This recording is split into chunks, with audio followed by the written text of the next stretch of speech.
난소 기능 저하에서 가장 중요한 것은 조기 발견입니다. 조기에 발견해서 우리가 적극적으로 임신을 준비한다면 충분히 극복할 수 있습니다. 안녕하세요. 마리아 S 진료과장 유레미입니다. 반갑습니다. 난소 기능 저하는 난소에 남아있는 예비난자 세포의 수의 감소를 의미합니다.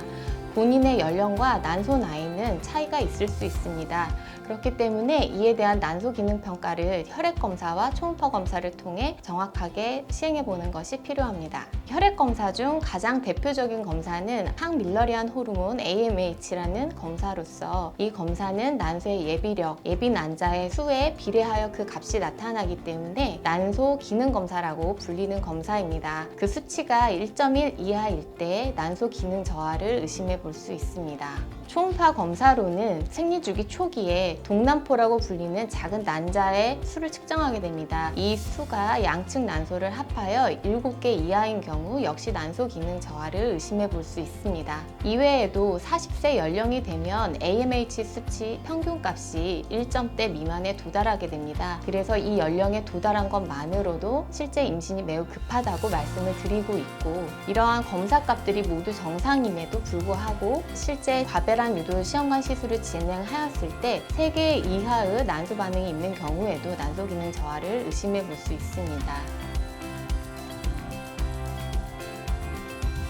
난소 기능이 감소되는 초기에는 별다른 증상이 나타나지 않을 수 있습니다. 하지만 기능이 점차 감소되면서 난포가 배란을 준비하는 시기가 짧아지기 때문에 보통의 생리주기보다 26일 이내로 짧아지는 생리주기를 경험하게 됩니다. 이 시기에 진단을 놓치지 않고 난소 기능 저하를 확인하는 것은 매우 중요합니다. 이 시기를 지나 점차 기능 저하가 감소되면 오히려 배란이 매우 짧은 주기와 배란이 되지 않는 무배란 주기가 혼합이 되면서 굉장히 생리는 불규칙한 특징을 보이게 됩니다.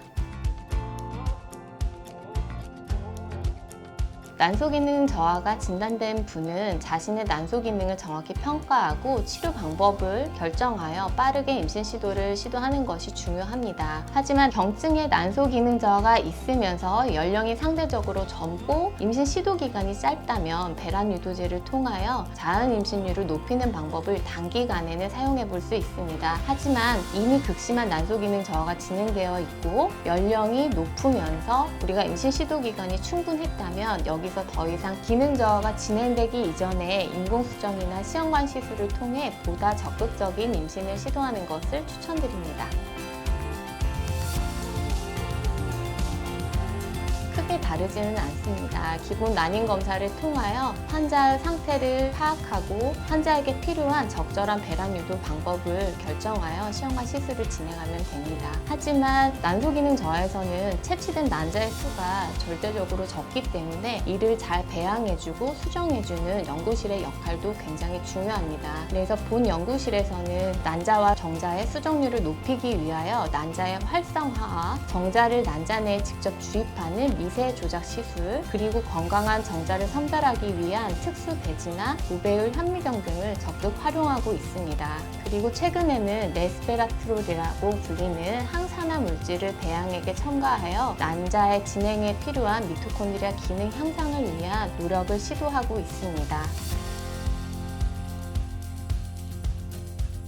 현재까지는 난소의 예비력은 다시 재생되는 세포가 아니기 때문에 역시 연령이 증가할수록 난소 기능 감소하게 됩니다. 특히 35세와 39세 이 기간에는 난소 기능 감소 속도가 가팔라지는 구간이기 때문에 개인의 차이가 매우 커집니다. 그래서 이 기간 동안 임신을 준비하는 여성과 35세 이상의 미혼 여성도 난소 기능에 관심을 가져보는 것이 필요합니다. 난소 기능 저하란을 진단받으신 경우에 임신율에 대하여 절망적으로 생각하시는 분들을 자주 접하게 됩니다. 하지만 이 검사 결과는 앞으로 임신을 미루지 마시고 좀 더 적극적으로 시도하라는 적신호라고 받아들이시면 됩니다. 그래서 난소 기능 저하가 있더라도 적극적인 시술과 임신 시도를 하신 경우에는 충분히 좋은 결과를 보실 수 있다고 생각합니다.